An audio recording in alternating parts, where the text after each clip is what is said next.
재벌 엔지니어의 자폐 아들은 깊은 우울증 진단을 받았다. 세상의 모든 장난감을 사줘도 소용이 없었다. 그러던 어느 날 공사장의 한 노동자가 믿기 힘든 일을 했다. 이 이야기에 진심으로 몰입하셨다면 댓글에 숨결을 남겨주세요. 너무 일찍 눈빛을 잃은 모든 아이들이 다시 따뜻한 손길과 귀 기울여주는 사람을 만나길 함께 기도합니다. 강태우는 자신의 호화로운 양옥집, 복도를 급히 달리며 특별한 계획을 위한 낡은 옷을 찾고 있었습니다. 그의 8살짜리 아들 강민호가 찢어진 티셔츠를 들고 나타났습니다. 아이의 눈에는 아버지의 의도에 대한 혼란이 가득했습니다. 아버지, 왜 이런 옷을 찾으시는 거예요? 이거 작년에 버리려고 했던 건데요.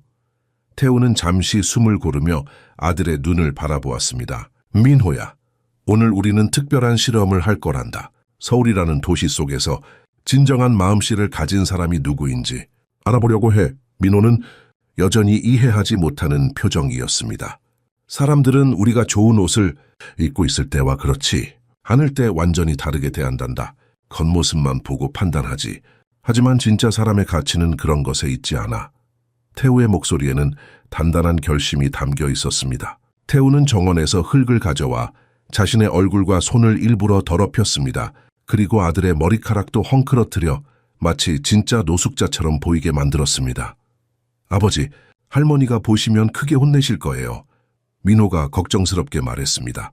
할머니는 모르셔도 돼. 이건 우리 둘만의 비밀 임무야. 태우는 아들의 어깨를 가볍게 두드렸습니다. 변신이 완료되었을 때 그들은 차고에서 가장 평범한 차를 골라 종로 지하철역 근처로 향했습니다. 서울의 심장부인 이곳은 항상 사람들로 북적였습니다. 태우는 전략적으로 지하철 출구 근처 인도 한켠에 자리를 잡았습니다. 사람들의 흐름이 끊임없는 곳이었습니다. 계획은 간단하면서도 많은 것을 드러낼 수 있었습니다. 배고픔과 잠자리가 필요한 것처럼 행동하는 것이었습니다. 처음 몇 시간은 실망스러웠습니다. 하이힐을 신은 한 여성은 그들과 눈을 마주치지 않으려 고개를 돌렸습니다. 정장을 입은 한 남자는 걸음을 멈추지도 않고 동전 하나를 던져주었습니다. 사람들은 각자의 급한 일과 걱정에 빠져 계속 지나쳐 갔습니다. 민호는 인간의 냉담함에 점점 기운을 잃어갔습니다. 아버지, 아무도 우리를 보지 않아요. 민호가 작은 목소리로 속삭였습니다. 참을성 있게 기다려보자. 진짜 마음씨, 좋은 사람은 많지 않아. 태우가 대답했습니다. 2시간 동안의 무관심 속에서 여러 사람들이 그들을 바라보지도 않고 동전을 던지거나 아예 그들의 존재를 무시했습니다. 그러다 무언가 변화가 생겼습니다. 한 젊은 여성이 그들 앞에 멈추어 섰습니다. 그녀는 파란색 청소 유니폼을 입고 낡은 운동화를 신고 있었습니다. 그녀의 얼굴에는 피로함이 역력했지만 눈빛에서는 진정한 따스함이 빛났습니다. 태우는 마침내 기다리던 순간이 왔다고 느꼈습니다. 많이 배고프시죠? 여자는 부드럽게 물었습니다. 그것은 단순히 동전을 던지고 가는 것이 아니라 진심으로 물어보는 첫 번째 사람이었습니다. 민호와 태우는 그 진정성에 놀랐고 무엇인가 특별한 일이 일어나고 있다는 것을 직감했습니다. 젊은 여성은 바닥이 더러워질 것을 개의치 않고 강태우와 민호의 눈높이까지 쪼그려 앉았습니다. 그녀의 첫 질문은 직접적이면서도 따뜻했습니다. 많이 배고프시죠? 특히 어린아이는 배고프면 안 되는데 그녀의 목소리에는 진심 어린 걱정이 담겨 있었습니다. 그녀는 낡은 가방을 열고 구겨진 지폐와 동전을 세기 시작했습니다. 총 28,000원, 앞으로 이틀 동안 써야 할 그녀의 전 재산이었습니다. 하지만 자신의 형편이 어려움에도 불구하고 그녀는 민호를 모성에 가득한 눈빛으로 바라보았습니다. 아이들은 배고프면 안 돼요. 어른은 참을 수 있지만 그녀가 말했습니다. 민호는 아버지에게 속삭였습니다. 아버지, 이 아줌마는 하늘나라에 계신 어머니랑 똑같아요. 태우는 목이 메었습니다. 아이의 순수한 말 한마디가 그의 가슴을 찔렀습니다. 저는 정미라라고 합니다. 그녀가 자신을 소개했습니다. 태우는 거짓말을 했습니다. 저는 김재훈입니다. 이 아이는 민호라고 해요. 대화는 자연스럽게 이어졌고 정미라는 민호의 건강과 상태에 대해 진정으로 걱정하는 모습을 보였습니다. 그녀는 근처에 있는 빵집을 알려주었습니다. 저기 골목 안쪽에 행복한 빵집이 있어요. 가격도 싸고 양도 많아요. 민호 군이 배부르게 먹을 수 있을 거예요. 태우가 돈을 받아들며 감사함을 표했습니다. 정미라는 잠시 망설이다 말했습니다. 저는 점심은 걸러도 괜찮아요. 어차피 다이어트 중이었거든요. 그녀는 씁쓸한 미소를 지었지만 그 눈빛에는 진심이 담겨 있었습니다. 태우는 그녀의 이 말에 충격을 받았습니다. 그녀는 낯선 사람들에게 자신의 모든 돈을 주었을 뿐만 아니라 자신은 점심을 거르겠다고 했습니다. 더욱 놀라운 것은 오후 6시에 다시 와서 그들이 괜찮은지 확인하겠다는 약속이었습니다. 퇴근하고 다시 올게요. 혹시 더 필요한 게 있을지 모르니까요. 미라의 말에는 걱정과 배려가 담겨 있었습니다. 태우는 이런 무조건적인 친절함에 할 말을 잃었습니다. 세상에는 아직도 이런 사람이 존재한다는 사실이 그를 감동시켰습니다. 정미라는 손을 흔들며 일하는 상가 건물로 들어갔습니다. 태우는 재빨리 민호의 손을 잡아 끌었습니다. 빨리 가자. 옷을 갈아입고 돌아와야 해. 민호는 혼란스러워 보였습니다. 왜요? 빵집에 안 가요. 태우는 아들의 눈을 진지하게 바라봤습니다. 우리가 진짜 노숙자였다면 미라 씨의 도움은 정말 소중했을 거야. 하지만 지금은 다른 임무가 있어. 정미라 씨가 어떤 사람인지 더 알아보고 싶어. 이건 나쁜 짓이 아닐까요? 민호가 의심스러운 표정으로 물었습니다. 나쁜 의도는 없단다. 다만 사람들이 진짜 마음을 가지고 있는지 보는 거야. 정미라 씨는 노숙자를 도울 때만 친절한지 아니면 항상 그런 사람인지 알고 싶어. 그들은 차로 돌아가 재빨리 상가 건물로 향했습니다. 태우의 마음속에는 이상한 설렘과 기대감이 일었습니다. 어쩌면 그가 오랫동안 찾아왔던 것, 진정한 선함이란 무엇인지를 보여줄 사람을 만난 것인지도 모른다는 생각이 들었습니다. 단 5분 만에 강태우와 민호는 완전히 다른 모습으로 변했습니다. 더러움의 흔적은 온데간데 없고 평범한 시민처럼 보였습니다. 태우는 정미라가 일상적인 작업 환경에서는 어떤 사람인지 확인하고 싶었습니다. 그들은 안내데스크에서 청소회사가 있는 상가 3층으로 올라갔습니다. 엘리베이터 문이 열리자 넓은 사무실 공간이 눈앞에 펼쳐졌습니다. 여러 개의 유리문 너머로 직원들이 컴퓨터 앞에 앉아 바쁘게 일하는 모습이 보였습니다. 태우는 민호의 손을 잡고 조심스럽게 걸었습니다. 그들은 정미라가 키가 큰 경비원과 대화하는 모습을 발견했습니다. 그녀의 목소리가 살짝 높아진 것이 멀리서도 들렸습니다. 박 아저씨, 제발요. 그 아버지와 아들을 쫓아내지 말아주세요. 그들은 해를 끼치지 않아요. 태우와 민호는 기둥 뒤에 숨어 대화를 엿들었습니다.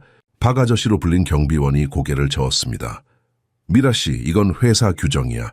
노숙자들이 있으면 손님들이 불편해하잖아. 팀장님이 직접 내린 지시야.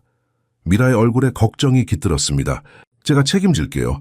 누가 뭐라고 하면 제 탓이라고 하세요. 그 아이가 너무 배고파 보였어요. 박 아저씨는 한숨을 쉬며 물었습니다. 또 돈 줬지? 얼마나 줬어? 미라는 잠시 망설이다가 대답했습니다. 이틀치 점심값이요. 28,000원. 박 아저씨의 눈이 커졌습니다. 삐졌어. 네가 얼마나 버는데 그렇게 다 퍼주고 너는 뭐 먹고 살려고? 미라의 대답은 철학적이면서도 깊은 통찰력을 보여주었습니다. 박 아저씨, 우리가 도울 수 있을 때 돕지 않으면 누가 도와요? 제가 배고픈 아이를 보고 그냥 지나칠 수는 없었어요. 태우는 마음이 무거워졌습니다. 그녀의 말 한마디 한마디가 그의 가슴을 파고들었습니다. 미라는 단지 겉으로만 친절한 사람이 아니었습니다. 그녀는 진정으로 타인을 생각하는 마음을 지니고 있었습니다. 그래, 알았어. 네가 퇴근할 때까지만 봐줄게. 하지만 다음부턴 이러지 마. 내 마음씨가 너무 좋아서 문제야. 박 아저씨가 마지못해 타협했습니다. 태우와 민호는 계속해서 숨어서 미라의 일하는 모습을 지켜보았습니다. 그녀는 1시간 동안 쉬지 않고 일했습니다. 각 테이블을 꼼꼼하게 닦고 휴지통을 비우며 화분에 물을 주는 모습까지 세심했습니다. 그녀가 닦은 유리창은 마치 없는 것처럼 투명했고 바닥은 반짝거렸습니다. 더 놀라운 것은 그녀가 일하는 태도였습니다.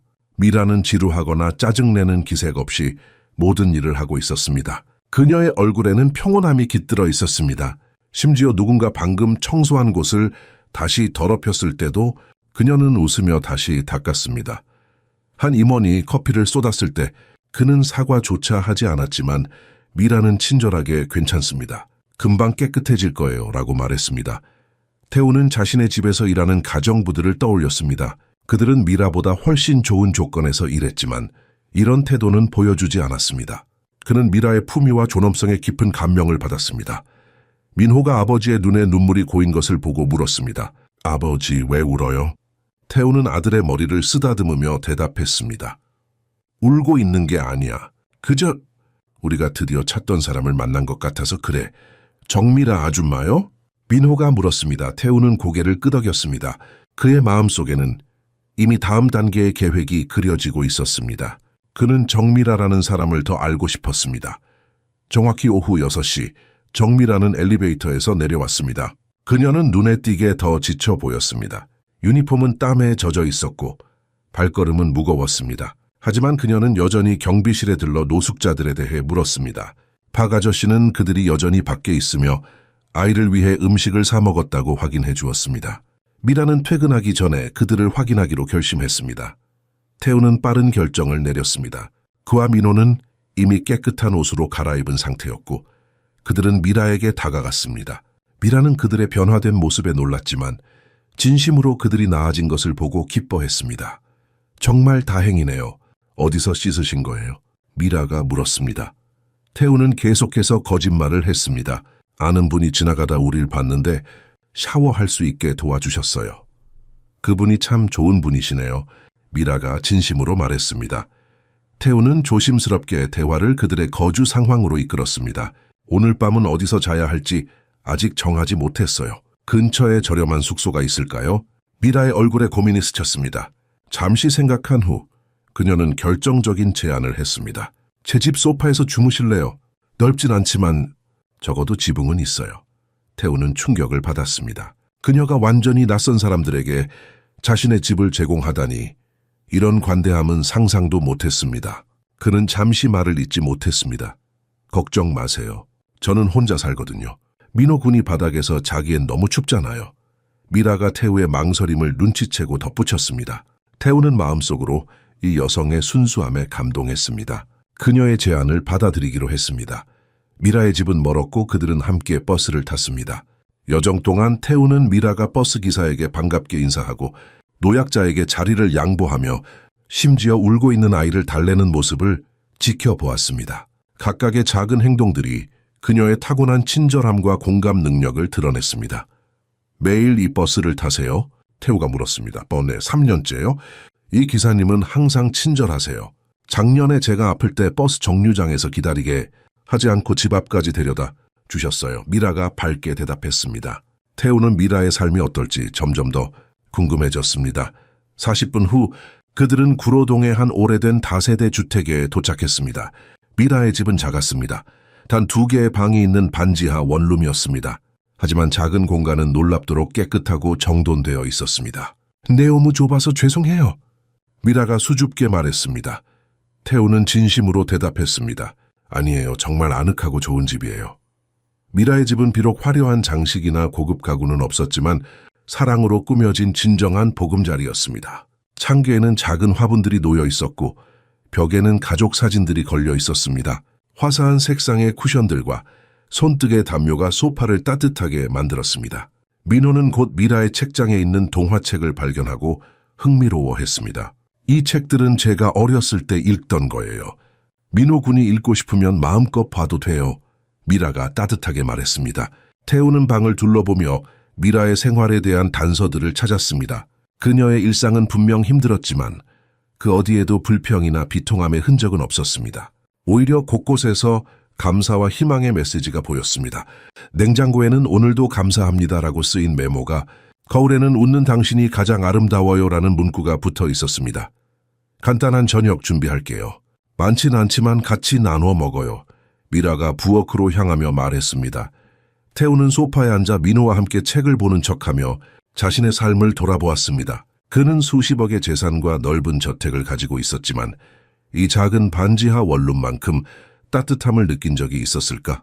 미라의 소박한 행복이 그의 마음을 흔들고 있었습니다. 3달이 이상한 이중성 속에 흘러갔습니다. 강태우는 판매원으로 일자리를 구해 작은 고시원에 살고 있다는 거짓말을 지어냈지만 실제로는 모든 여유 시간을 정미라와 보냈습니다. 민호는 이 이중 생활에 완벽하게 적응했습니다. 고급 사립학교에서는 재벌가의 아들이었고 정미라와 함께할 때는 그저 평범한 민호, 아무런 허세 없는 소년일 뿐이었습니다. 일요일 오후 태우는 미라의 집에서 식사 준비를 돕고 있었습니다. 그가 된장찌개를 저으며 미라가 간단한 재료로 맛있는 음식을 만드는 모습을 지켜보고 있었습니다. 미라는 김치를 썰면서 민호에게 맛을 보여주었고 아이는 행복하게 웃었습니다. 태우는 용기를 내어 물었습니다. 미라 씨, 그날 우리를 도와준 이유가 뭐예요? 처음 만났을 때요. 미라는 닭고기 양념을 멈추고 태우를 바라보았습니다. 예쁜 대답 말고 진짜 대답을 원하세요. 태우는 고개를 끄덕였습니다. 미라는 깊은 숨을 들이쉬었습니다. 제가 15살 때 어머니가 갑자기 돌아가셨어요. 아버지는 이미 몇 년 전에 사고로 돌아가셨고요. 친척들은 저를 돌볼 형편이 안 됐죠.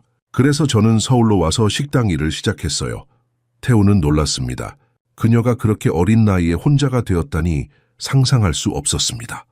처음 몇 달은 정말 힘들었어요. 돈도 없고 친구도 없고 한 번은 사흘 동안 아무것도 못 먹었어요. 미라의 눈에 회상의 그림자가 어렸습니다. 그때 한 할머니가 저에게 김밥을 주셨어요. 그냥 지나가다 제가 배고파 보였다고 그 김밥이 제 인생에서 먹어본 가장 맛있는 음식이었어요.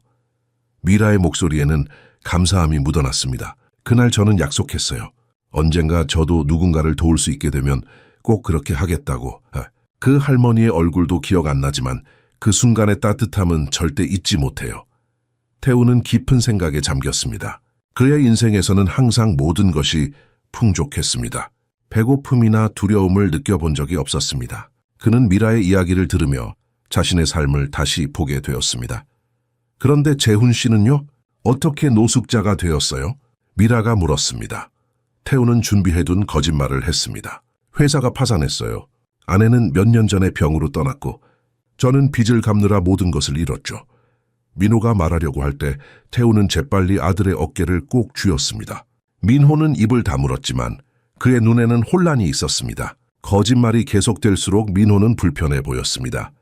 식사 후 미라는 민호에게 숙제를 도와주었습니다.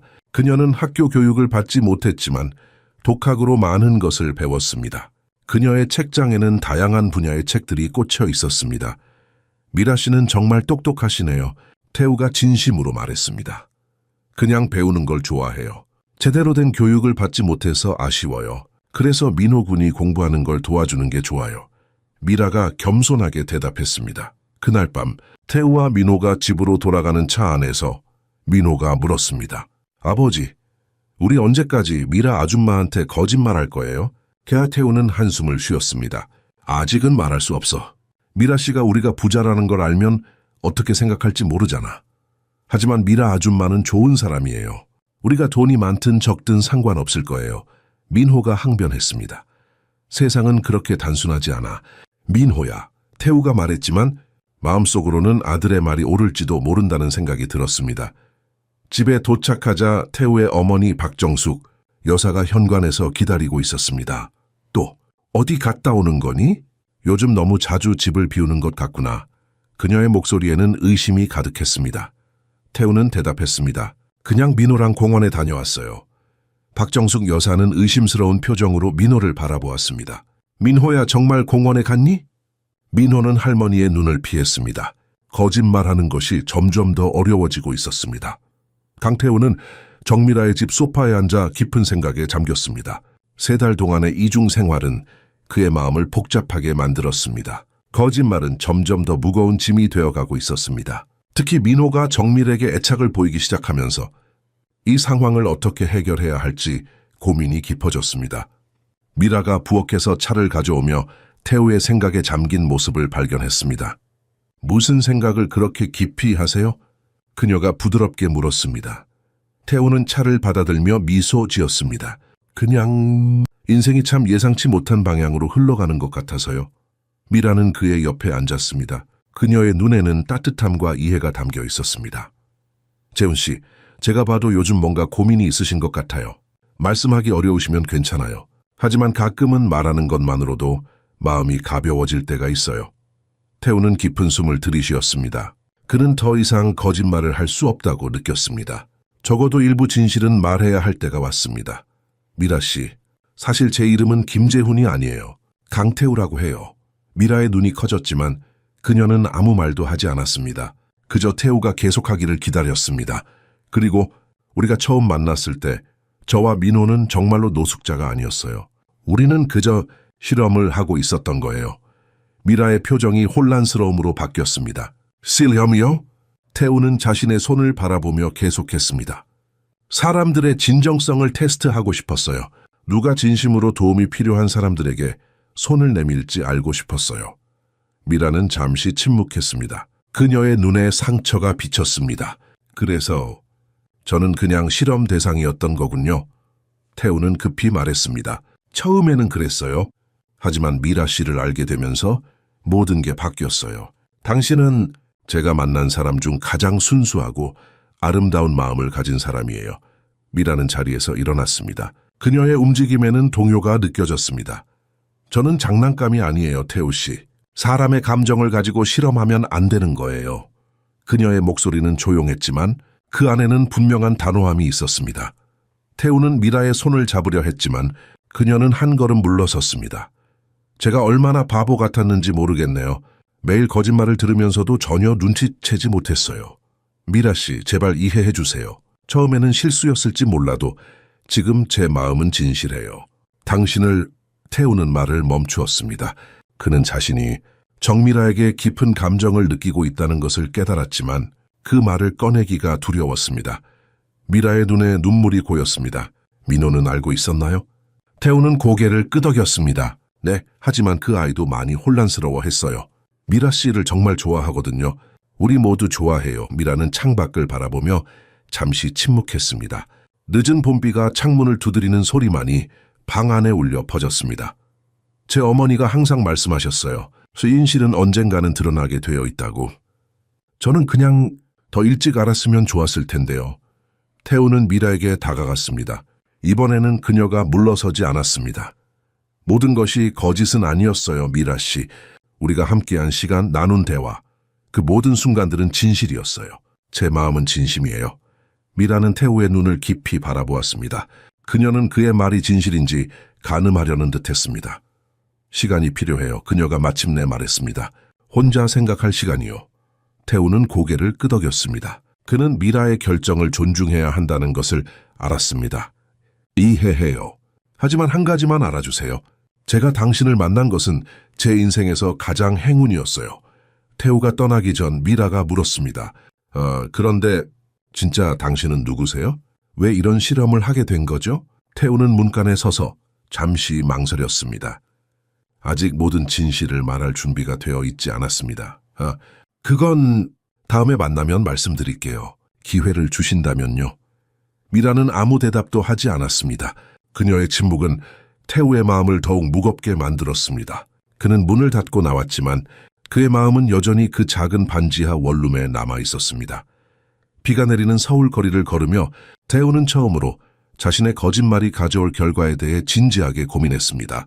그는 정미라라는 소중한 사람을 영원히 잃게 될지도 모른다는 두려움에 사로잡혔습니다. 일주일이 지났습니다. 강태우는 매일 정미라에게 문자를 보냈지만 답장은 오지 않았습니다. 그는 그녀의 직장 앞에서 기다려보기도 했지만 미라는 그를 보고도 빠르게 지나쳤습니다. 민호는 매일 밤 미라 아줌마에 대해 물었고 태우는 대답을 회피할 수밖에 없었습니다. 토요일 아침 태우는 용기를 내어 미라의 집을 찾아갔습니다. 그는 문 앞에 서서 한참을 망설였습니다. 그의 손에는 작은 선물 상자가 들려 있었습니다. 마침내 그는 조심스럽게 문을 두드렸습니다. 문이 열리고 미라가 나타났습니다. 그녀는 태우를 보고 잠시 멈칫했습니다. 그녀의 눈에는 피로와 슬픔의 그림자가 어려 있었습니다. 잠시 이야기할 수 있을까요? 태우가 조용히 물었습니다. 미라는 한숨을 쉬며 고개를 끄덕였습니다. 들어오세요. 태우는 미라의 작은 원룸으로 들어섰습니다. 일주일 전과 달라진 것은 없었지만 공기 중에는 무거운 긴장감이 감돌았습니다. 민호는요? 미라가 물었습니다. 어머니와 함께 있어요. 태우가 대답했습니다. 미라 씨를 많이 보고 싶어 해요. 미라는 조용히 차를 준비했습니다. 그녀의 움직임은 평소와 같이 우아했지만 태우를 향한 따뜻한 미소는 사라졌습니다. 이것 받아주세요. 태우가 선물 상자를 내밀었습니다. 미라는 망설였지만 결국 상자를 받았습니다. 조심스럽게 열자 안에는 작은 나무 조각품이 들어있었습니다. 손으로 깎은 작은 새 모양이었습니다. 제가 만들었어요. 태우가 말했습니다. 어릴 때부터 나무 깎는 것을 좋아했거든요. 민호가 도움을 좀 줬어요. 미라의 눈에 작은 감동의 기색이 스쳤습니다. 정말 예쁘네요, 밤. 미라 씨, 태우가 진지한 목소리로 말했습니다. 제가 한 거짓말에 대해 정말 죄송합니다. 당신을 실험 대상으로 생각한 것도 진실을 말하지 않은 것도 모두 제 잘못이에요. 미라는 나무새를 손가락으로 천천히 어루만졌습니다. 왜 그런 실험을 하셨어요? 아직도 그 이유를 모르겠어요. 태우는 깊은 숨을 들이마셨습니다. 제 아내가 돌아가시기 전에 마지막으로 한 말이 있어요. 태우야, 민호에게 진정한 선함이 무엇인지 가르쳐줘. 그 약속을 지키려고 했던 거예요. 미라의 눈에 이해의 빛이 어렸습니다. 그런데 태우가 계속했습니다. 실험을 하다 보니 제가 오히려 배우게 되었어요. 미라 씨를 통해 진정한 선함이 무엇인지 알게 되었습니다. 방 안에 침묵이 흘렀습니다. 미라는 창밖을 바라보며 생각에 잠겼습니다. 바깥에서는 아이들이 뛰어노는 소리가 들려왔습니다. 태우 씨, 미라가 마침내 입을 열었습니다. 저는 상처받았어요. 제 진심을 시험했다는 게 아직도 이해하기 어려워요. 태우는 고개를 숙였습니다. 그녀의 말이 맞았습니다. 하지만 미라가 계속했습니다. 어머니가 항상 말씀하셨어요. 잘못을 인정하는 사람에게는 두 번째 기회를 주라고. 그리고 그녀는 잠시 망설였습니다. 민호 군이 정말 보고 싶어요. 태우의 얼굴에 희망이 피어났습니다. 정말요? 미라는 고개를 끄덕였습니다. 천천히 다시 시작해 볼 수 있을 것 같아요. 하지만 이번에는 더 이상의 거짓말은 없어야 해요. 약속합니다. 태우가 진지하게 말했습니다. 아재부터 모든 것을 솔직하게 말할게요. 미라가 물었습니다. 그럼 태우 씨는 정말 누구신가요? 직업은 무엇이고 어디에 사시나요? 태우는 순간 망설였습니다. 완전한 진실을 말하면 미라가 부담을 느낄지도 모른다는 두려움이 있었습니다. 하지만 그는 더 이상 거짓말을 하지 않기로 결심했습니다. 저는 강그룹의 회장 아들입니다. 강중원이 제 아버지예요. 미라의 눈이 커졌습니다. 그녀는 믿을 수 없다는 듯 태우를 바라보았습니다. 농담이시죠? 진실입니다. 태우가 말했습니다. 저희 집은 평창동에 있어요. 민호는 서울국제학교에 다니고 있고요. 미라는 입을 다물지 못했습니다. 그녀는 자리에서 일어나 방 안을 서성였습니다. 그럼 왜 제게 이런 실험을 하신 거예요? 재미있었나요? 그녀의 목소리가 떨렸습니다. 아니요, 결코 그런 의도가 아니었어요. 태우가 서둘러 말했습니다. 진정한 마음을 가진 사람을 찾고 싶었던 거예요. 그리고 미라 씨가 바로 그런 사람이었습니다. 미라의 눈에 다시 한번 눈물이 고였습니다. 이번에는 혼란, 배신감, 그리고 작은 희망이 뒤섞인 감정이었습니다. 정미라는 강태우의 고백에 완전히 충격을 받았습니다. 그녀는 태우가 떠난 후에도 오랫동안 창가에 서서 생각에 잠겨 있었습니다. 재벌가의 아들이라니, 그것은 그녀의 세계와는 너무나 동떨어진 현실이었습니다. 하지만 그녀의 마음 한구석에서는 태우와 민호에 대한 그리움이 자라고 있었습니다.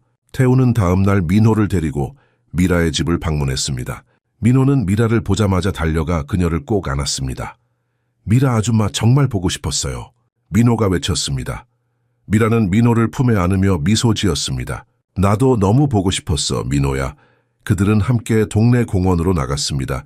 미라는 평소처럼 간단한 도시락을 준비했고 태우는 아이스크림을 사왔습니다. 그들은 마치 작은 가족처럼 보였습니다.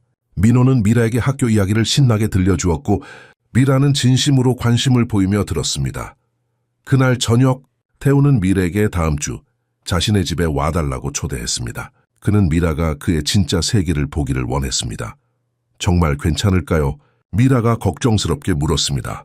저 같은 사람이 그런 곳에 가도. 태우는 그녀의 손을 잡았습니다.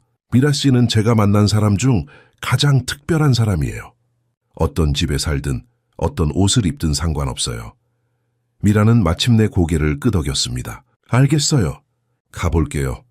그날 밤 태우가 민호를 데리고 집에 돌아왔을 때 어머니 박정숙 여사가 현관에서 그들을 기다리고 있었습니다. 그녀의 눈빛은 날카로웠고 입술은 단단히 다물려 있었습니다. 오늘은 어디 다녀온 거니? 정숙 여사가 물었습니다. 태우는 평소와 같이 대답했습니다. 그냥 민호랑 공원에 갔다 왔어요. 정숙 여사는 민호에게 다가가 손자의 머리카락을 쓰다듬었습니다. 민호야, 먼저 올라가서 손 씻고 있으렴. 할머니가 맛있는 간식 준비해 놨단다. 민호는 할머니와 아버지를 번갈아 보다가 계단을 올라갔습니다. 정숙 여사는 태우를 서재로 안내했습니다. 태우야, 그녀가 문을 닫으며 말했습니다. 어머니를 속이지 마라. 태우는 놀라서 어머니를 바라보았습니다. 무세운 말씀이세요? 정숙 여사는 서랍에서 사진 한 장을 꺼내 보여주었습니다. 그것은 태우, 민호 그리고 미라가 공원에서 찍힌 사진이었습니다. 오영수 비서가 우연히 봤다고 하더구나. 정체가 뭐니? 저 여자는? 정숙 여사의 목소리는 차가웠습니다. 태우는 한숨을 내쉬었습니다. 이제 더 이상 숨길 수 없었습니다. 친구예요, 어머니. 어머니, 정미라라고 합니다. 친구? 정숙 여사가 비웃듯 말했습니다. 어떻게 만났는지 무슨 일을 하는지 모두 알아봤다. 청소부잖아. 태우, 너 정신이 있니? 강그룹 회장 자리를 물려받을 사람이 청소부와 어울리다니. 태우는 어머니의 말에 화가 났지만 참으려 노력했습니다. 어머니, 미라 씨는 정말 좋은 사람이에요. 직업이 뭐가 중요한가요? 사실 물론 중요하지. 정숙 여사가 소리쳤습니다. 네오는 우리 가문의 위신을 생각해야 해. 그리고 민호의 미래도. 어떻게 재벌가 손자가 청소부 여자와 어울리게 할 수 있니? 태우는 주먹을 꽉 쥐었습니다. 어머니, 미라 씨는 제가 만난 사람 중에 가장 순수하고 따뜻한 사람이에요. 그녀는 자신보다 남을 먼저 생각하고 어떤 어려움 속에서도 긍정적인 마음을 잃지 않아요. 정숙 여사는 한동안 아들을 바라보았습니다. 그녀의 눈에는 복잡한 감정이 어려 있었습니다. 다음 주 목요일에 저 여자를 데려오거라. 정숙 여사가 갑자기 말했습니다. 내가 직접 만나보겠다. 태우는 놀랐습니다. 정말요? 물론이지. 내 아들이 이렇게까지 말하는 사람이라면 어떤 사람인지 내 눈으로 직접 확인해 봐야겠구나. 태우는 안도의 한숨을 내쉬었습니다. 어머니가 미라를 인정해 주길 바라는 마음이 컸습니다. 감사합니다, 어머니. 그러나 정숙 여사의 눈빛에는 태우가 알아차리지 못한 차가운 계산이 숨어 있었습니다. 그녀는 미라를 만나기를 원했지만 그 이유는 태우가 생각하는 것과는 전혀 달랐습니다. 정숙 여사가 방을 나간 후 태우는 미라에게 문자를 보냈습니다. 어머니께서 미라 씨를 만나고 싶어 하세요. 다음 주 목요일에 저희 집에 와주실 수 있나요? 미라의 답장은 몇 분 후에 왔습니다. 네, 가겠습니다. 하지만 많이 긴장되네요. 태우는 그녀를 안심시키는 메시지를 보냈지만 그의 마음 한구석에서는 불안함이 자라고 있었습니다. 어머니의 진짜 의도가 무엇인지 그는 알지 못했습니다. 목요일 오후 정미라는 평창동의 강가 저택 앞에 서 있었습니다. 그녀는 평소보다 조금 더 신경 써서 옷을 골랐지만 여전히 소박한 차림이었습니다. 그녀의 손에는 직접 만든 약과가 담긴 작은 상자가 들려 있었습니다. 미라는 깊은 숨을 들이쉬고 초인종을 눌렀습니다. 문이 열리고 정장을 입은 가정부가 그녀를 맞이했습니다. 정미라 씨이세요? 가정부가 물었습니다. 안으로 들어오세요. 미라는 넓은 현관을 지나 거실로 안내되었습니다. 그녀는 그 공간의 크기와 호화로움에 압도되었습니다. 높은 천장, 대리석 바닥, 그리고 값비싼 예술품들이 벽을 장식하고 있었습니다. 미라 씨, 민호가 갑자기 계단을 뛰어내려와 그녀를 향해 달려왔습니다. 미라는 밝게 웃으며 민호를 안아주었습니다. 우와, 집이 정말 크네. 미라가 민호에게 말했습니다. 여기서 숨바꼭질하면 정말 재미있겠다. 다음에 같이 해요. 아줌마가 술래. 민호가 신이 나서 대답했습니다. 이때 박정숙 여사가 우아한 한복 차림으로 거실에 들어왔습니다. 그녀는 미라를 위아래로 훑어보았습니다. 미라는 급히 인사를 했습니다. 안녕하세요. 처음 뵙겠습니다. 정미라라고 합니다. 정숙 여사는 차가운 미소를 지었습니다. 들어왔구나. 앉아라. 미라는 조심스럽게 소파에 앉았습니다. 이거 작은 선물입니다. 제가 직접 만든 약과예요. 정숙 여사는 선물을 받지 않고 테이블 위에 놓으라고 손짓했습니다. 민호야, 내 방에 가서 숙제해라. 민호는 불만스러운 표정을 지었지만 할머니의 눈빛에 반항하지 못하고 계단을 올라갔습니다. 차 한잔 할래? 정숙 여사가 물었습니다. 네, 감사합니다. 미라가 공손히 대답했습니다. 정숙 여사는 가정부에게 손짓했고 곧 비싼 도자기, 찻잔에 담긴 차가 나왔습니다. 정숙 여사는 천천히 차를 마시며 미라를 관찰했습니다. 내 아들이 너에 대해 말해주더구나. 정숙 여사가 갑자기 말했습니다. 청소 일을 한다고? 미라는 고개를 끄덕였습니다. 내 상가 건물에서 청소 일을 하고 있습니다. 학교는 어디까지 나왔니? 정숙 여사의 질문은 계속되었습니다. 미라는 잠시 망설였습니다. 고등학교까지요. 가정 형편이 어려워서 대학은 가지 못했습니다. 정숙 여사의 눈에 경멸의 빛이 스쳤습니다. 그래, 뭐 그럴 수도 있지. 미라는 불편함을 느꼈지만 예의를 지키려 노력했습니다. 태우 씨와 민호는 어디 있나요? 태우는 급한 회의가 생겨서 곧 올 거야. 정숙 여사가 말했습니다. 사실 그녀는 일부러 태우를 회사로 보냈습니다. 우리 둘이 좀 이야기할 시간이 필요하거든. 미라는 정숙 여사의 눈빛에서 무언가 불길한 예감을 느꼈습니다. 미라 씨, 정숙 여사가 차분히 말했습니다. 솔직히 말할게. 너와 태우의 관계가 마음에 들지 않아. 미라는 말없이 정숙 여사를 바라보았습니다. 우리 가문은 3대에 걸쳐 재계를 이끌어왔어. 태우는 강그룹의 다음 회장이 될 사람이야. 그런 사람에게는 그에 맞는 배우자가 필요해. 학벌, 가문, 사회적 지위가 비슷한 사람 말이야. 미라의 얼굴이 붉어졌지만 그녀는 침착하게 대답했습니다. 저는 태우 씨의 지위나 재산에 관심 없습니다. 그저 그가 좋은 사람이라고 생각할 뿐입니다. 정숙 여사는 비웃듯 웃었습니다. 다들 그렇게 말하지. 하지만 결국엔 돈을 보는 법이야. 정숙 여사님, 미라가 단호하게 말했습니다. 저는 태우 씨가 부자인지도 모르고 그를 알게 되었습니다. 오히려 그가 어려운 상황에 처한 것으로 알고 도왔을 뿐입니다. 그래, 그랬겠지. 정숙 여사가 냉소적으로 말했습니다. 하지만 이제 알았으니 어떨 것 같아. 내 아들이 너에게 무엇을 줄 수 있을지 생각해보지 않았어. 미라는 충격을 받았습니다.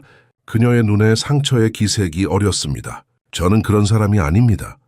정숙 여사는 차를 내려놓고 미라를 똑바로 바라보았습니다. 얼마면 돼? 네. 미라가 혼란스러워하며 물었습니다. 내 아들과 손자의 인생에서 완전히 사라지기 위해 얼마가 필요한지 물었어. 미라는 자리에서 벌떡 일어났습니다. 그녀의 손이 떨렸습니다. 저는 돈을 원하지 않습니다. 그리고 저는 팔 수 있는 사람이 아닙니다. 정숙 여사도 일어났습니다. 그녀의 키는 미라보다 컸고 그녀의 존재감은 압도적이었습니다. 들어봐, 정미라 씨. 너 같은 사람은 우리 세계에 발을 들이지도 못해. 너와 태우가 함께하면 모두가 불행해질 거야. 태우의 사회적 지위는 무너질 것이고 민호는 친구들에게 놀림감이 될 거야. 그리고 너는 영원히 이방인으로 남을 뿐이야. 미라의 눈에 눈물이 고였지만 그녀는 강하게 버텼습니다. 제 마음은 진심입니다. 그리고 저는 태우 씨와 민호를 정말 아끼고 있어요. 정숙 여사는 차갑게 웃었습니다. 그렇다면 그들을 진정으로 생각한다면 사라져주는 게 최선이야. 그들의 미래를 위해서. 미라는 말없이 현관으로 향했습니다. 그녀의 가슴은 무거웠고 생각은 혼란스러웠습니다. 문 앞에서 그녀는 마지막으로 뒤돌아보았습니다. 정숙 여사님, 행복은 돈이나 지위가 아니라 진실한 마음에서 온다고 생각합니다. 언젠가 그것을 알게 되실 거예요. 정미라는 버스 정류장 벤치에 앉아 있었습니다. 그녀의 얼굴에는 눈물 자국이 남아 있었지만 더 이상 울지는 않았습니다. 박정숙 여사의 차가운 말들이 그녀의 머릿속에서 메아리 쳤습니다. 미라는 자신이 태우와 민호의 인생에 들어가면 그들에게 상처만 줄 수 있다는 생각에 가슴이 아팠습니다. 핸드폰이 울렸습니다. 태우였습니다. 미라는 잠시 망설이다 전화를 받았습니다. 미라 씨, 어디 계세요? 지금 집에 도착했는데 어머니가 갑자기 일이 생겨서 나가셨대요. 태우의 목소리에는 걱정이 묻어 있었습니다. 미라는 목을 가다듬었습니다. 나 집에 가고 있어요. 무슨 일 있었어요? 목소리가 이상해요. 태우가 물었습니다. 술 아니에요? 그냥 좀 피곤해서. 미라는 거짓말을 했습니다. 기다려요. 제가 데리러 갈게요. 어디 계세요? 미라는 한숨을 쉬었습니다. 아니에요, 태우 씨. 우리 이야기해야 할 것 같아요. 그날 저녁 미라는 자신의 작은 원룸에서 태우를 맞았습니다. 그는 걱정스러운 표정으로 들어왔습니다. 대체 무슨 일이 있었던 거예요? 어머니가 뭐라고 하셨어요? 태우가 다급하게 물었습니다. 미라는 조용히 소파에 앉았습니다. 그녀의 눈에는 결심이 담겨 있었습니다. 태우 씨, 우리 더 이상 만나지 말아요. 태우의 얼굴이 굳어졌습니다. 미세연 말이에요. 우리는 너무 다른 세계에 살고 있어요. 미라가 떨리는 목소리로 말했습니다. 당신은 재벌가의 아들이고 저는 그저 청소부예요. 우리가 함께하는 건 불가능해요. 태우는 미라의 손을 잡으려 했지만 그녀는 살짝 물러났습니다. 미라 씨, 어머니가 뭐라고 하셨는지 알아요. 하지만 그건 중요하지 않아요. 제 마음은 변하지 않았어요. 태우의 목소리는 진심이 담겨 있었습니다. 미라의 눈에 눈물이 고였습니다. 당신의 어머니는 틀린 말 하신 게 없어요. 우리는 너무 다른 세계에 살고 있고 저는 당신과 민회에게 부담만 될 거예요. 그건 어머니의 생각이지 제 생각이 아니에요. 태우가 약간 목소리를 높였습니다. 제게 중요한 건 당신의 마음이에요. 사회적 지위가 아니라. 미라는 슬픈 미소를 지었습니다. 지금은 그렇게 말할 수 있을지 몰라도 시간이 지나면 현실이 우리를 압박할 거예요. 당신의 회사 동료들, 사업 파트너들, 민호의 친구들의 부모들, 그들은 모두 저를 이방인처럼 볼 거예요. 태우는 고개를 저었습니다. 그런 사람들은 중요하지 않아요. 우리가 행복하다면 그걸로 충분해요.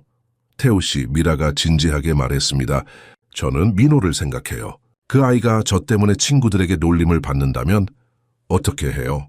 내 새엄마는 청소부래라는 말을 듣는다면 그건 제가 감당할 수 없는 거예요. 태우의 눈에도 눈물이 맺혔습니다. 미라 씨. 미라는 일어나 창가로 걸어갔습니다. 바깥은 이미 어두워져 있었고 가로등이 하나둘 켜지기 시작했습니다. 그리고 미라가 망설이다 말했습니다. 저는 당신이 저를 찾은 이유가 여전히 이해되지 않아요. 왜 하필 저였죠? 실험이라고 하기엔 너무 오랜 시간을 함께 했어요. 태우는 깊은 한숨을 내쉬었습니다. 처음에는 단순한 실험이었어요. 하지만 미라 씨를 알아가면서 제 마음이 변했어요. 당신의 순수함, 강인함, 따뜻함에 이끌렸어요. 그래도 저는 여전히 의심이 들어요. 미라가 말했습니다. 당신이 정말 저를 사랑하는 건지 아니면 그저 다른 세상을 경험하고 싶어서 그런 건지. 태우는 충격을 받은 듯 미라를 바라보았습니다. 어떻게 그런 말을 할 수 있어요? 제 마음은 진심이에요. 미라는 고개를 저었습니다. 저도 그렇게 믿고 싶어요. 하지만 우리의 시작이 거짓말이었잖아요. 그 기반 위에 어떻게 진실한 관계를 세울 수 있을까요? 무거운 침묵이 방 안에 흘렀습니다. 밖에서는 비가 내리기 시작했고 빗방울이 창문을 두드렸습니다. 민우에게 제 안부를 전해주세요. 미라가 마침내 말했습니다. 그리고 제발 더 이상 연락하지 말아주세요. 태우는 아무 말도 하지 못했습니다. 그는 미라의 결심이 확고하다는 것을 느꼈습니다. 천천히 일어나 문으로 향했습니다. 정말 이게 당신이 원하는 거예요? 문 앞에서 태우가 마지막으로 물었습니다. 미라는 등을 돌린 채 대답했습니다. 제가 원하는 게 아니라 우리 모두를 위한 최선의 선택이에요. 태우가 떠난 후 미라는 소파에 무너지듯 앉았습니다. 그녀의 눈에서는 눈물이 끊임없이 흘러내렸습니다. 그녀는 자신의 배를 살며시 어루만졌습니다. 아직 아무도 모르는 비밀, 그녀의 몸 안에서 자라고 있는 작은 생명의 존재를 생각하며 미라는 더 깊은 슬픔에 잠겼습니다. 강태우는 아버지의 서재에 앉아 있었습니다. 그의 얼굴은 수일 동안 제대로 쉬지 못한 흔적이 역력했습니다. 눈 밑에는 다크서클이 짙게 내려앉았고 턱에는 면도하지 않은 수염이 자라 있었습니다. 그는 무기력하게 창밖을 바라보고 있었습니다. 태우야, 회의 자료 검토는 다 했니? 어느 강중원 회장이 서재로 들어오며 물었습니다. 그는 아들의 상태를 보고 멈췄습니다. 네, 무슨 일이 있는 거니? 태우는 아버지를 힘없이 바라보았습니다. 아버지께 어머니께서 미라 씨에게 무슨 말씀을 하셨는지 아세요? 강 회장은 한숨을 내쉬었습니다. 얏, 어머니가 그 청소부 여자를 만났다고 들었다. 나에게는 자세히 말씀 안 하셨지만 어머니께서 미라 씨에게 저와 민호의 인생에서 사라지라고 하셨어요. 태우의 목소리는 분노로 떨렸습니다. 심지어 돈까지 제안하셨다고 해요. 강 회장은 아들 옆에 앉았습니다. 태우야, 어머니는 내 미래를 걱정하시는 거야. 우리 가문의 위치를 생각해봐. 아버지마저. 태우가 실망스럽게 말했습니다. 사람의 가치는 출신이나 직업으로 결정되는 게 아니에요. 미라 씨는 제가 만난 사람 중 가장 순수하고 따뜻한 사람이에요. 세상이 그렇게 단순하지 않다는 걸 너도 알지 않니? 강 회장이 말했습니다. 강그룹의 다음 회장이 청소부와 결혼한다면 주주들은 어떻게 생각하겠니? 사업 파트너들은? 이건 개인의 문제가 아니라 회사의 문제이기도 해. 태우는 갑자기 자리에서 일어났습니다. 그럼 회사를 포기하겠습니다. 저는 미라 씨를 선택할래요. 태우야. 강 회장이 놀라 소리쳤습니다. 그렇게 충동적으로 결정하면 안 돼. 충동적인 게 아니에요. 태우의 목소리는 결연했습니다. 저는 진심으로 그녀를 사랑해요. 그리고 민호도 그녀를 어머니처럼 생각하고 있어요. 이때 문이 열리고 박정숙 여사가 들어왔습니다. 그녀는 태우와 남편의 심각한 대화를 듣고 있었던 듯했습니다. 태우야, 그만해. 정숙 여사의 목소리는 차가웠습니다. 그 여자는 이미 너와 만나지 않기로 결정했지 않으니 이제 정신 차리고 네 삶으로 돌아와. 태우는 어머니를 노려보았습니다. 어머니가 그녀를 협박했기 때문이죠. 어떻게 그럴 수 있으세요? 협박이라니? 정숙 여사가 코웃음을 쳤습니다. 난 그저 현실을 알려준 것뿐이야. 그리고 그녀가 너를 진정으로 사랑했다면 그런 말에 흔들리지 않았을 거야. 어머니, 태우가 소리쳤습니다. 미라 씨는 저와 민호를 위해 자신을 희생한 거예요. 자신이 우리 곁에 있으면 우리에게 상처가 될까봐 두려워했던 거라고요.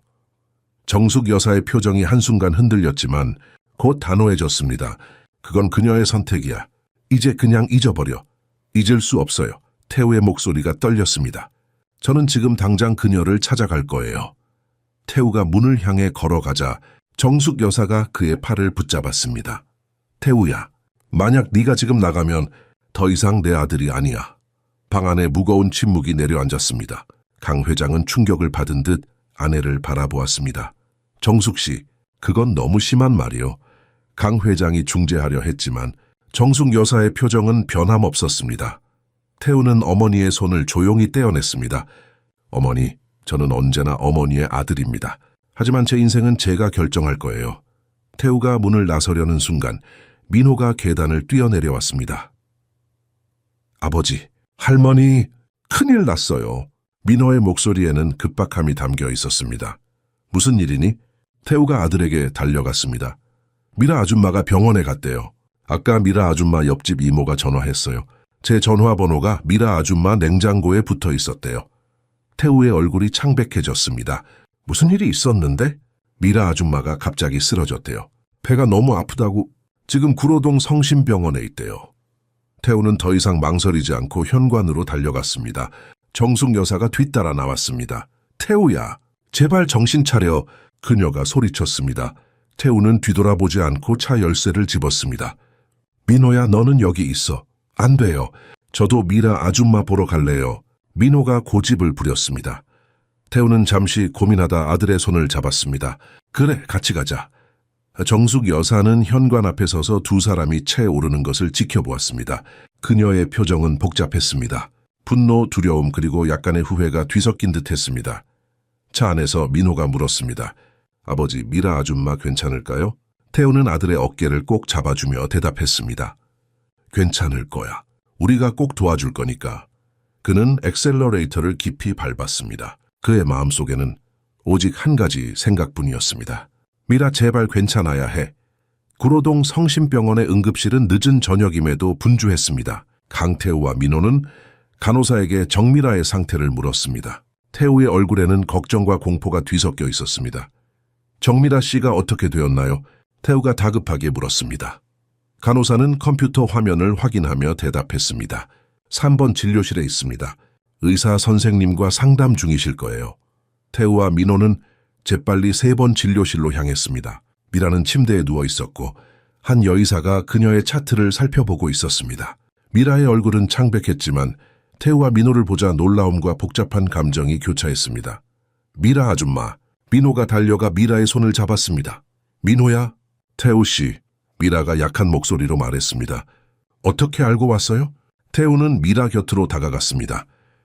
읽고 이웃분께서 연락해 주셨어요. 정말 괜찮으세요? 의사가 목을 가다듬으며 말했습니다. 이름이 사두딸, 가족분이신가요? 태우가 고개를 끄덕였습니다. 네, 남편입니다. 미라의 눈이 커졌지만 그녀는 아무 말도 하지 않았습니다. 정미라 씨는 심한 탈수 상태였어요. 영양실조와 과로의 징후도 보이고요. 의사가 설명했습니다. 그리고 임신 10주차입니다. 태아는 다행히 안정적이지만 산모의 건강 상태가 좋지 않아 주의가 필요합니다. 태우의 얼굴에서 핏기가 가셨습니다. 임신이요? 민호는 혼란스러운 표정으로 아버지와 미라를 번갈아 보았습니다. 미라 아줌마가 아기를 가졌어요. 의사는 조용히 말했습니다. 가족 간 이야기가 필요해 보이네요. 저는 잠시 나가 있겠습니다. 의사가 나가고 방 안에는 무거운 침묵이 내려앉았습니다. 미라는 눈물을 참으며 천장을 바라보았습니다. 미라 씨, 태우가 마침내 입을 열었습니다. 왜 말하지 않았어요? 어떻게 말할 수 있었겠어요? 미라의 목소리가 떨렸습니다. 우리는 이미 헤어졌잖아요.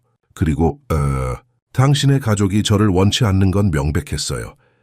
태우는 미라의 손을 조심스럽게 잡았습니다. 이번에는 그녀가 물러서지 않았습니다. 제가 아빠가 될 거라고요. 태우의 목소리에는 놀라움과 기쁨이 담겨 있었습니다. 오세메투타선, 우리 아이를 가졌다니. 미라는 눈물을 참지 못했습니다. 저는 혼자서도 아이를 키울 수 있어요. 당신에게 짐이 되고 싶지 않아요. 민호가 갑자기 침대 가장자리에 앉았습니다. 그럼 저는 형이나 동생이 생기는 거예요. 미라는 잠시 망설이다 민호의 머리를 쓰다듬었습니다. 그렇구나, 민호야. 민호의 얼굴에 미소가 번졌습니다. 와, 대박! 저 혼자 자라서 너무 외로웠는데 형이면 좋겠다. 미라와 태우는 민호의 순수한 반응에 잠시 웃음을 터뜨렸습니다. 그 순간만큼은 세상의 모든 갈등과 걱정이 사라진 듯했습니다. 하지만 곧 미라의 표정이 다시 진지해졌습니다. 태우 씨, 현실을 직시해요. 당신 가족은 저를 받아들이지 않을 거예요. 특히 이제 아이까지 생겼다고 하면 그건 제가 해결할 문제예요. 태우가 단호하게 말했습니다. 더 이상 도망치지 마세요, 미라 씨. 우리 함께 이 상황을 헤쳐나가요. 하지만 태우는 미라의 말을 가로막았습니다. 제 어머니가 했던 말들, 그리고 세상의 모든 편견에도 불구하고 저는 당신과 함께하고 싶어요. 당신과 우리 아이와 함께요. 바로 그때 병실 문이 열렸습니다. 박정숙 여사가 숨을 헐떡이며 서 있었습니다. 그녀는 태우를 찾아 병원까지 쫓아온 것이었습니다. 그녀의 눈은 미라의 병실 침대, 태우의 손에 쥐어진 미라의 손, 그리고 침대 가장자리에 앉아있는 민호를 차례로 살폈습니다. 태우야, 정숙 여사가 단호한 목소리로 말했습니다. 지금 당장 집에 가자. 태우는 일어서서 어머니를 마주보았습니다. 어머니 미라 씨는 제 아이를 임신했습니다. 정숙 여사의 얼굴이 창백해졌습니다. 그녀는 미라를 노려보았습니다. 그래서 네가 태우의 아이를 가졌다고 우리 가문에 들어올 수 있을 거라 생각하니? 정숙 여사의 목소리는 얼음처럼 차가웠습니다.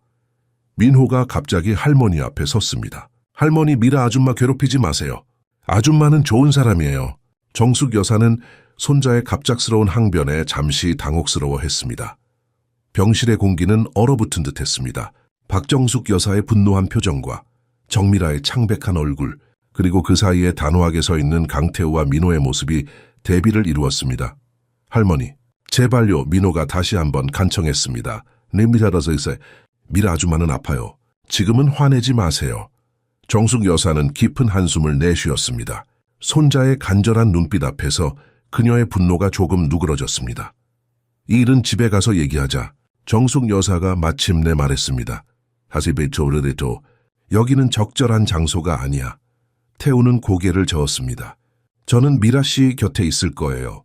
어머니는 먼저 가세요. 태우야! 정숙 여사의 목소리가 다시 날카로워졌습니다. 이때 병실 문이 다시 열리고 강중원 회장이 들어왔습니다. 그는 가족들을 찾아 병원까지 오게 된 것이었습니다.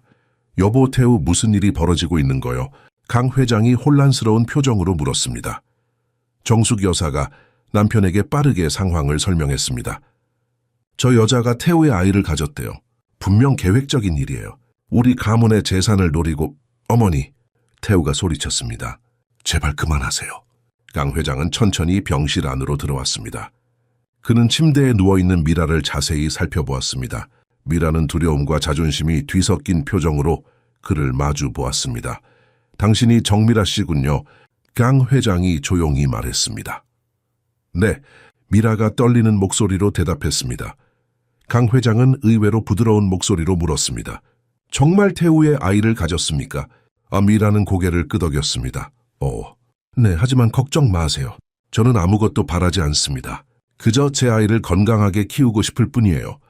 강 회장의 표정이 복잡해졌습니다. 그는 오랫동안 침묵을 지키다가 갑자기 태우에게 물었습니다. 태우야, 너는 이 여자를 정말 사랑하니? 태우는 망설임 없이 대답했습니다. 네, 아버지. 미라 씨는 제 인생에서 만난 가장 소중한 사람이에요. 강 회장은 깊은 생각에 빠진 듯했습니다. 그의 눈에는 오래된 기억의 그림자가 어렸습니다. 정숙 씨, 잠시 나와보게. 강 회장이 아내를 부르며 말했습니다. 정숙 여사는 의아한 표정이었지만 남편을 따라 병실 밖으로 나갔습니다. 문이 닫히자 태우는 미라의 손을 더 단단히 잡았습니다. 걱정 마세요. 이제 제가 모든 것을 해결할게요. 미라는 슬픈 미소를 지었습니다.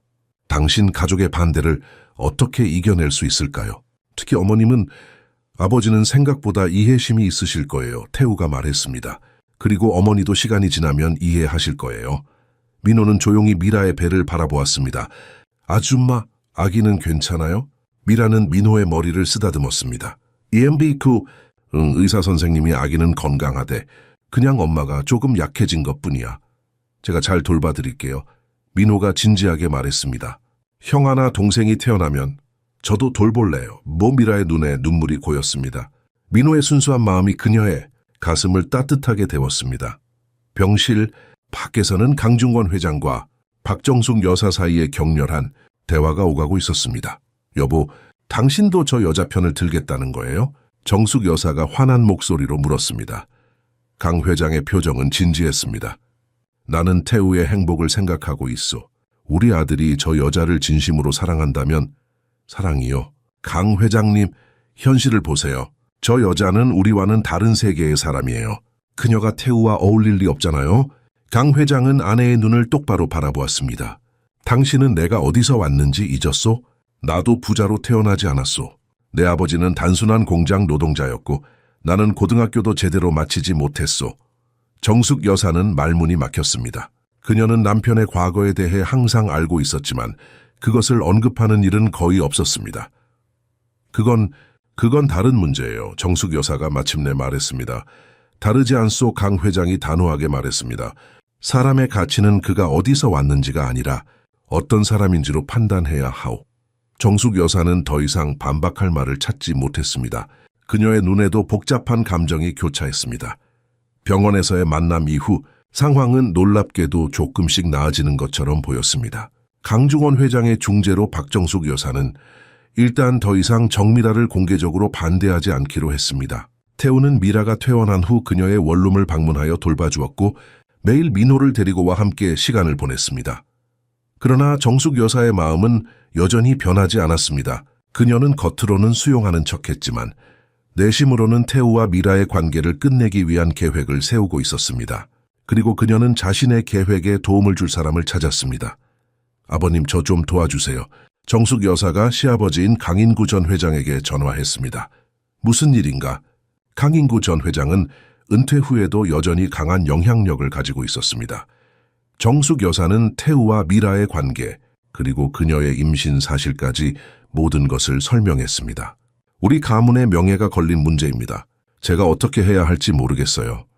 강인구 전 회장은 오랫동안 침묵했습니다.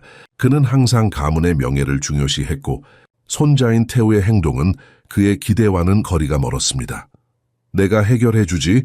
마침내 그가 말했습니다. 그 여자의 진짜 모습을 태우에게 보여주면 돼. 다음 날 강인구 전 회장은 비서를 통해 정미라에게 연락했습니다. 그는 그녀에게 태우의 평창동 자택을 청소해달라는 특별한 요청을 했습니다. 물론 이는 함정이었습니다. 미라는 처음에 의심스러워했지만 비서는 이것이 가족의 화해를 위한 첫걸음이라고 설득했습니다.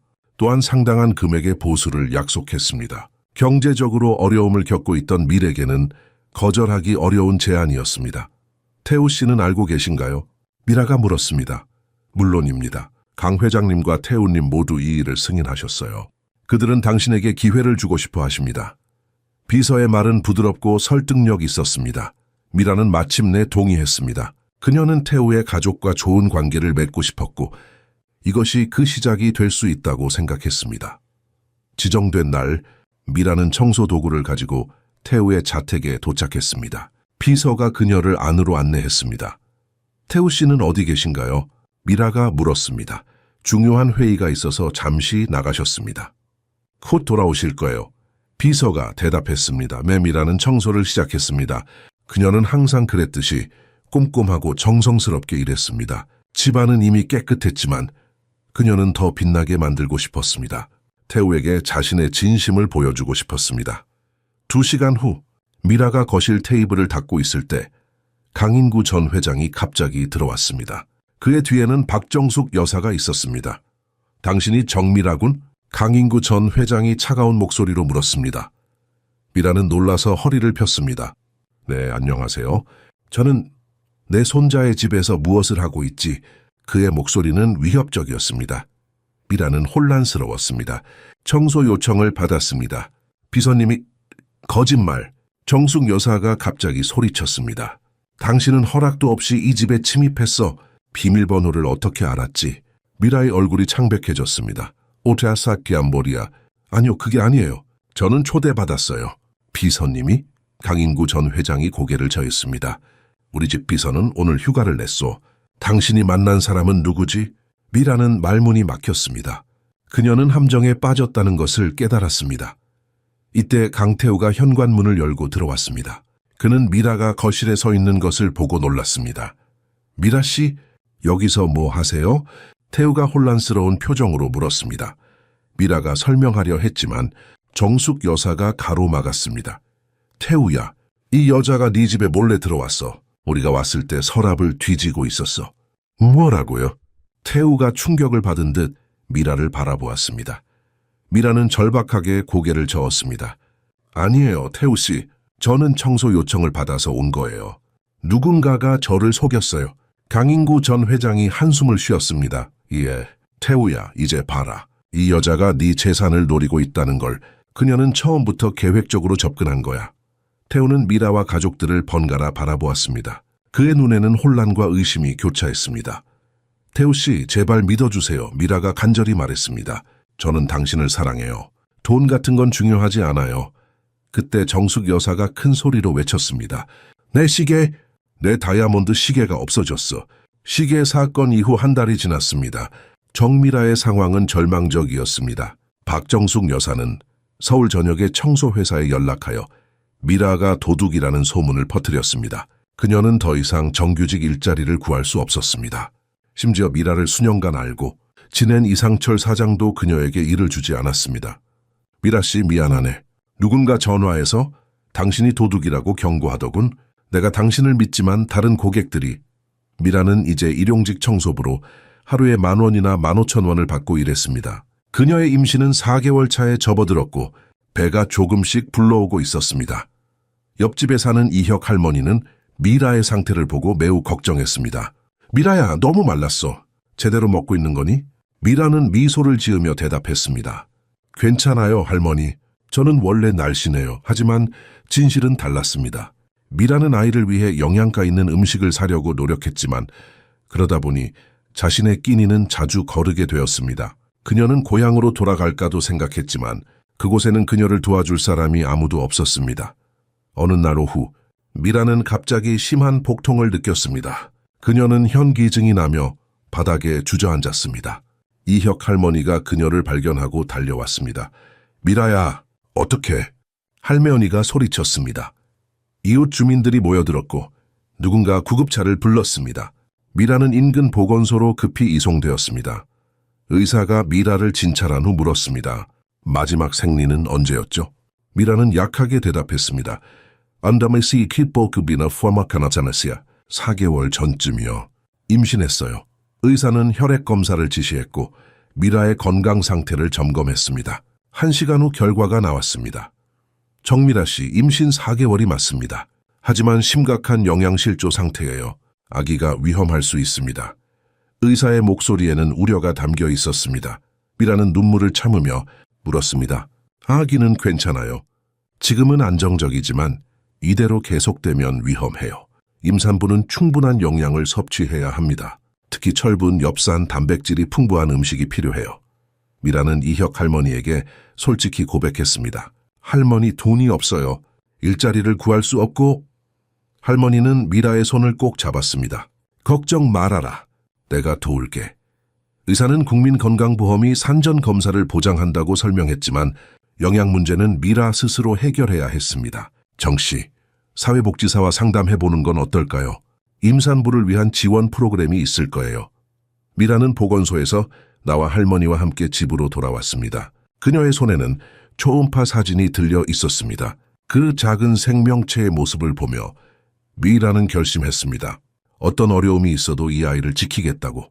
한편 강태우의 저택에서는 민호가 점점 더 우울해지고 있었습니다. 그는 제대로 먹지도 놀지도 않았고 대부분의 시간을 자신의 방에서 보냈습니다. 태우는 아들의 상태를 보고 매우 걱정했습니다. 민호야, 무슨 일 있니? 요즘 많이 슬퍼 보여. 태우가 민호의 방에 들어가 물었습니다. 민호는 침대에 앉아 태블릿을 보고 있었습니다. 아니에요. 그냥 게임하고 있어요. 태우는 아들의 옆에 앉았습니다. 아빠한테 말해봐. 뭐가 널 이렇게 슬프게 만드는 거니? 민호는 잠시 망설이다가 물었습니다. 아버지, 미라 아줌마는 왜 이제 안 와요? 아줌마가 정말 도둑이에요. 태우는 깊은 한숨을 내쉬었습니다. 그도 이 문제로 매일 밤 고민하고 있었습니다. 시계가 사라진 날, 그는 미라를 의심했지만 마음 한구석에서는 그녀가 결코 그런 일을 하지 않았을 거라고 믿고 있었습니다. 잘 모르겠다, 민호야. 상황이 매우 복잡해. 민호는 고개를 젓고 태블릿을 내려놓았습니다. 미라 아줌마는 절대 도둑이 아니에요. 저는 알아요. 예, 태우는 놀랐습니다. 어떻게 그렇게 확신할 수 있니? 그냥 알아요. 민호의 눈은 확신으로 빛났습니다. 미라 아줌마는 우리를 사랑했어요. 그리고 아줌마는 항상 정직했어요. 할머니가 거짓말을 하고 있어요. 태우는 민호의 강한 믿음에 감동했지만 동시에 혼란스러웠습니다. 그는 미라가 그립고 그녀를 믿고 싶었지만 가족의 의견과 그날의 상황이 그를 의심하게 만들었습니다. 민호야, 때로는 어른들의 세계가 아이들이 생각하는 것보다 더 복잡할 수 있어. 태우가 조심스럽게 말했습니다. 민호는 갑자기 진지한 표정을 지었습니다. 아버지, 제가 한 가지 말씀드릴 게 있어요. 태우는 궁금한 표정으로 아들을 바라보았습니다. 저는 진짜 탐정이 될 거예요. 그리고 미라 아줌마가 도둑이 아니라는 증거를 찾을 거예요. 민호의 목소리에는 결연한 의지가 담겨 있었습니다. 태우는 미소를 지었습니다. 그래, 우리 아들이 정의로운 탐정이 되겠구나. 하지만 태우는 민호의 말을 그저 아이의 상상으로만 여겼습니다. 그는 민호가 자신만의 방식으로 이 어려운 상황을 이해하고 대처하려 한다고 생각했습니다. 그러나 민호의 마음은 이미 굳게 정해져 있었습니다. 그는 미라 아줌마를 구하기 위해 무엇이든 할 준비가 되어 있었습니다. 민호는 자신의 새로운 태블릿에 흥미로운 기능이 있다는 것을 발견했습니다. 네, 녹음 기능이었습니다. 처음에는 그저 장난삼아 자신의 목소리, 집안의 소리, 그리고 가정부들의 대화를 녹음했습니다. 그는 이것이 할아버지에 대항할 강력한 무기가 될 것이라고는 전혀 생각하지 못했습니다. 어느 토요일 오후, 민호는 정원에서 놀고 있었습니다. 가을 햇살이 따사롭게 내리쬐는 날이었습니다. 그때 그는 베란다에서 강인구 전 회장의 목소리를 들었습니다. 할아버지는 전화 통화 중이었고 혼자라고 생각하고 있었습니다. 윤 비서, 그 청소부 여자 건 어떻게 돼가나? 강인구 전 회장의 목소리는 단호했습니다. 민호는 호기심에 나무 뒤로 숨었습니다. 그는 재빨리 태블릿을 꺼내 녹음 버튼을 눌렀습니다. 어떤 회사에도 그녀에게 일을 주지 말게. 그녀가 도둑이라고 말해. 특히 구로동 근처 청소 회사들에 집중하게. 강인구 전 회장의 지시는 명확했습니다. 민호는 나무 뒤에 숨어서 모든 대화를 녹음했습니다. 그의 어린 마음은 할아버지가 미라 아줌마에게 나쁜 짓을 하고 있다는 것을 느꼈습니다. 그녀가 우리 가문에 들어오는 것을 절대 허락할 수 없네. 태우가 그런 신분의 여자와 엮이게 할 수 없어. 강인구 전 회장의 목소리에는 차가운 결의가 담겨 있었습니다. 윤비, 서가 무언가 말하자 강인구 전 회장이 대답했습니다. 그래, 그 시계건은 내가 직접 계획한 거야. 사실이 아니라고 말할 수는 없지. 하지만 완전한 사실도 아니고. 민호의 눈이 커졌습니다. 그는 할아버지가 미라 아줌마를 함정에 빠뜨렸다는 것을 깨달았습니다. 중요한 건 그녀를 태우에게서 멀리 떼어놓는 거야. 우리 강태우는 그런 계층의 여자와 어울릴 수 없어. 우리 가문의 명예가 걸린 문제라고 강인구 전 회장이 단호하게 말했습니다.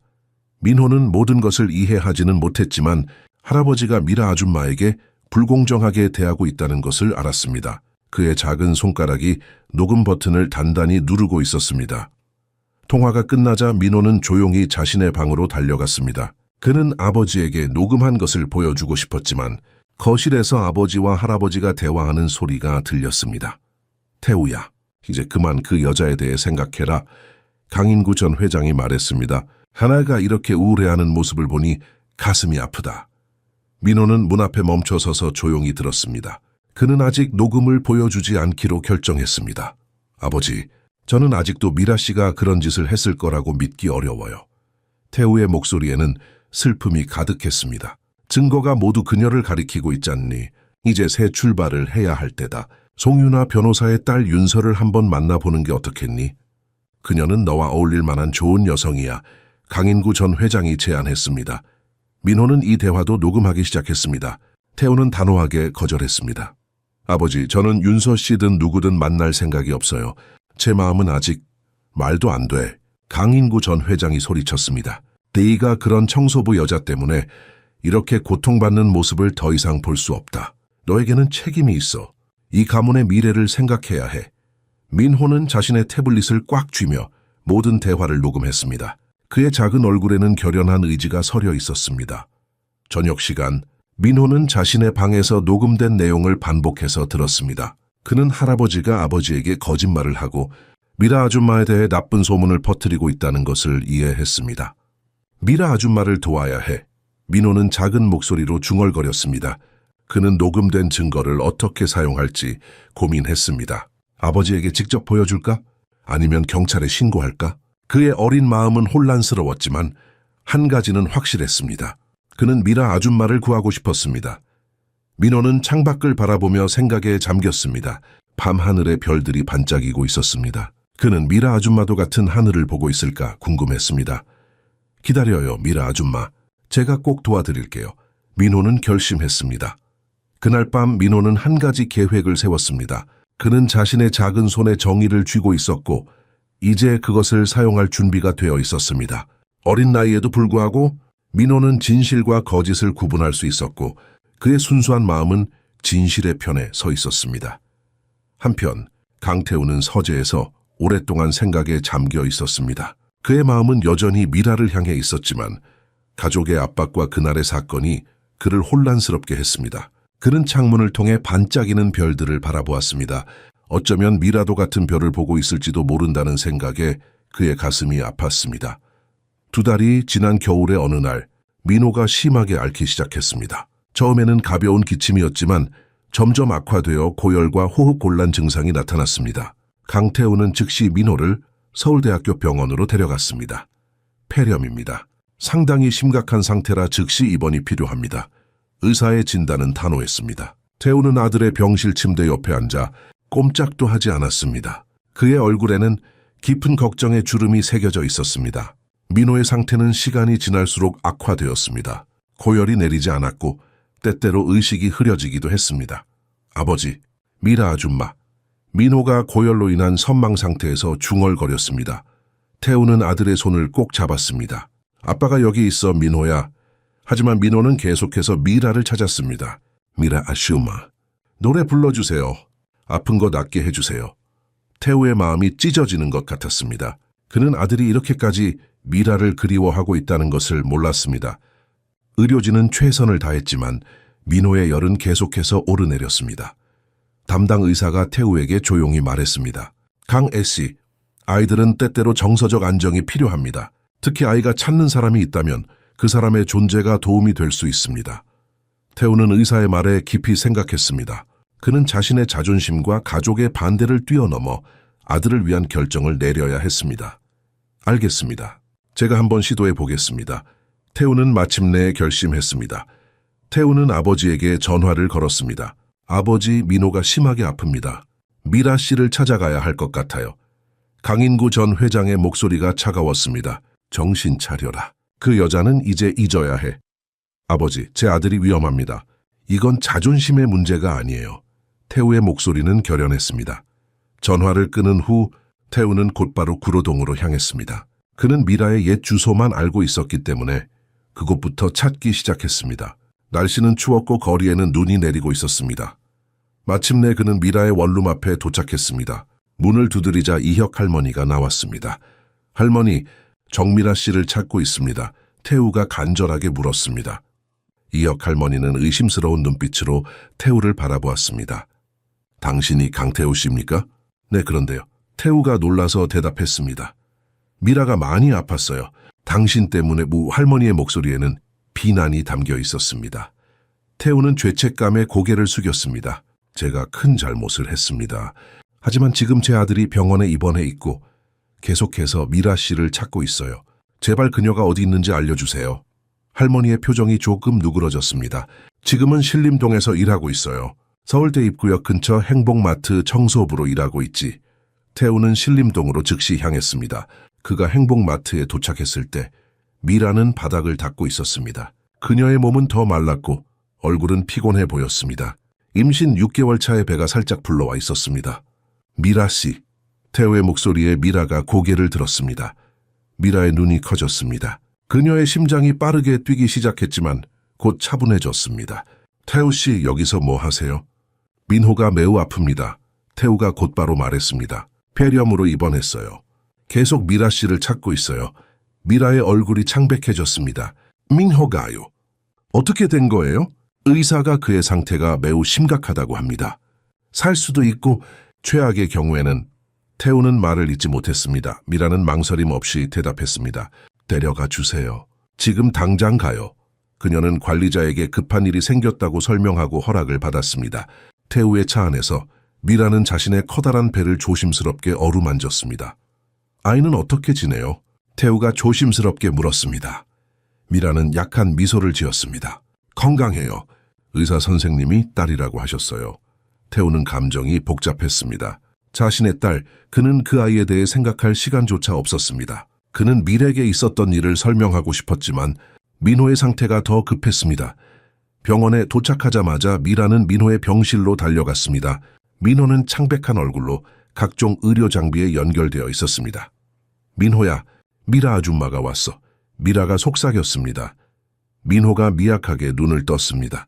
그의 눈에 작은 반짝임이 돌아왔습니다. 미라. 아줌마들, 정미라는 밤새 민호의 곁을 지켰습니다. 그녀는 민호에게 자장가를 불러주고 재미있는 이야기를 들려주며 아이의 이마에 차가운 수건을 올려주었습니다.